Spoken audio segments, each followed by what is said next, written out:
Next, speaking of Spicer, Minnesota, we have Rekieta Law, who has been posting in Patrick Melton's chat. If you don't know, Patrick Melton is a pedophile who is now associated with Juju the Cow, as is a lot of pedophiles for whatever reason. He's been sending money to Patrick Melton to get his word out. This is what he's had to say. Wait until everybody hears what makes him instant nut. I bet that's funny. Maybe life and relationships are really complicated. People want to control mine. It's weird. Also, he really liked hearing about my kielbasa. He lives in the present, and his brain. Talking about Aaron Emholt, the former husband of his girlfriend April. He lives in the present. His brain rewrites the past to suit his present. I legit don't know how if he is conscious of it. Aaron threatened me with a baseball bat. He's told this story live. He's nervous because he wants to talk about Kayla. Amazing that he says that he won't tell another person's story. I think I've talked about this before, but Rekieta and Aaron have confirmed that they've seen each other's cocks, and I think that Aaron has eaten his cum.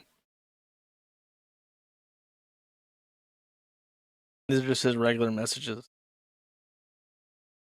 Arguing with people. Oh, here we go. He paid her into a joint account. And remember how he accused her of stealing his money. Embrace being a cum-eating cuck. Another fun one for the toe. He took the cum right off her chest. Ew, that is fucking nasty. Old people are gross, man. It's fucking. Hey, Melton, according to Kiwi Farms, we are the best friends and hang out all the time, apparently. I am so glad to be your best friend, and thanks for all the files and hard drives. Hi, Nick. Thanks for the files. This is from Vito the Pedo. Great. Cool. 2 pedophiles. Awesome. 2 for 1, chat. This is a... God, this is a... Let me guess. A little schlip. I got some tea.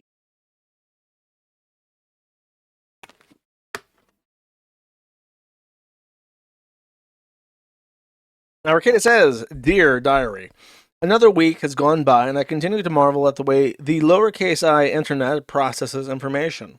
I'm also haunted by specters. Not ghosts, but figurative projections people place. It tipped off for me when someone claimed that me letting April live rent-free in a house was abusive because I didn't supply the house with lowercase I internet. Well, which one? The specter of addiction allows people to self-justify any thoughts or words towards the alleged addict. There are several other specters at play currently, but right now addiction is the hammer in search of nails. Once you are labeled something sufficiently, the reality of your circumstances are irrelevant. The label is all that matters. It's why Trump was so effective at eliminating his competition. He branded them simply and effectively. The brands of addict or alcoholic are used to strip the humanity from the branded and used fallaciously as trump card in any discussion. The addict is never allowed to deny the branding. Denial is a sign of addiction, after all. It's true, it is. The brands justify condescension and any removal of autonomy necessary to prevail over the addict in any disagreement. The brands also justify any imagination someone has about the addict. They must act in this way because they are an addict. It is a matriarchal specter that births and nurtures further specters. That is a fucking cringe line. I'm sure he has that tattooed in Chinese on his fucking ass cheek or something. He's just whining like, oh no, my addict fucking behavior is getting me labeled an addict. This is so cruel and unusual. I can't believe this is happening to me. Like, yeah, bro, you act like a fucking addict and everybody sees it, but you're in denial. You don't see it. So it must be like, oh my god, it's everybody else who's wrong. This year has been an object lesson in bad timing. That said, the assumptions about me, my family, my vices, my physical and mental health, and etc. are often distorted, exaggerated, or downright fabricated. It is going to take me a lot of time to try and correct the ones that matter, but I will try. To those waiting for accountability or apology, etc., I'm sorry, you're going to have to wait a bit. The closure of my criminal case is necessary to speak candidly, and I believe candor is necessary to build trust. I have made some poor choices, and I've had some unfortunate variables in my equations. These things combined to bring my life to the brink over the course of this year, but the circumstances and story that brought them about may help people with perspective. I am well aware of my mistakes and failings, but people confuse being muzzled with not being accountable. These are not the same, though they may create similar impressions.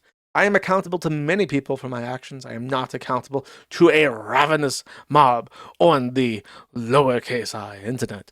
Nonetheless, please do not confuse delay with denial. Some people just have to wait to be done properly. Very cool, Rekieta. He's haunted by Spectre.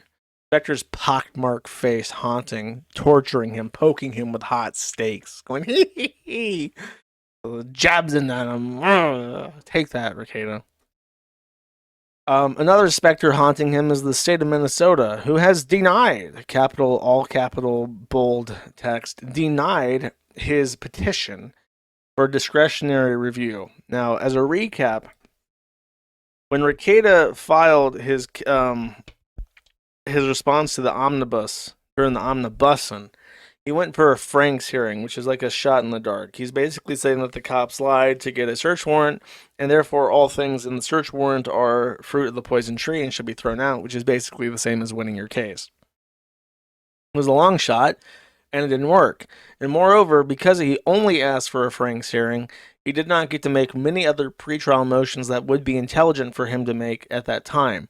The judge explicitly, in his response to the Frank hearing discussion, said that no other pretrial motions were allowed, which left him in a very disadvantageous position proceeding in his criminal case. So, what he did is filed for a petition for discretionary review. And this is a very, very, very, very, very unusual move. In a civil case, it makes sense pretty often to file for an appeal if you're unhappy with the decision of the court. It does not make sense in a criminal case because generally the courts want you to go through the process, be found innocent or guilty, and then petition for review after you are found guilty and you have been sentenced. Because there's lots of stuff after that that you might want to file in one go that then gets reviewed.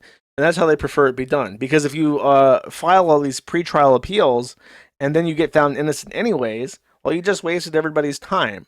So the petition for discretionary review, as it was explained to me by a Minnesota attorney, is that you file it when you have a very good chance of winning, and also it makes sense to do it before you're sentenced or found guilty, because the process would be punishment in and of itself. And the number one reason to file for one of these petitions is for double jeopardy. If you are found innocent or guilty of a crime in the United States, you can never, ever, ever, ever, ever, ever be tried criminally for anything related to that incident again. It is constitutionally prohibited. It is a part of the Bill of Rights. You can never be tried for the same issue twice. Even if it is a similar issue, like if you did a crime, but you did two crimes, and you are sentenced in regards to the first crime, but they forgot to charge you for the second crime, they can't go back and say, wait a second, he also did this, so we're going to try him for that too. That's also double jeopardy. You have to bring everything related to that incident to the court when it happens. Otherwise, you're just fucking with this guy beyond what's reasonable. It's cruel and unusual punishment. So, if you went through the process once, you're out, and then they're trying to fuck with you again, you then file for a petition for discretionary review so that the appellate court says, hey, wait a second, what he's asking for. But rather, it was a particularly bad petition for discretionary review because he just wasn't exceptional. There was nothing exceptional about his case that would warrant allowing him this exceptional review. Thanks for watching this clip. This is Willow. Remember to like and subscribe.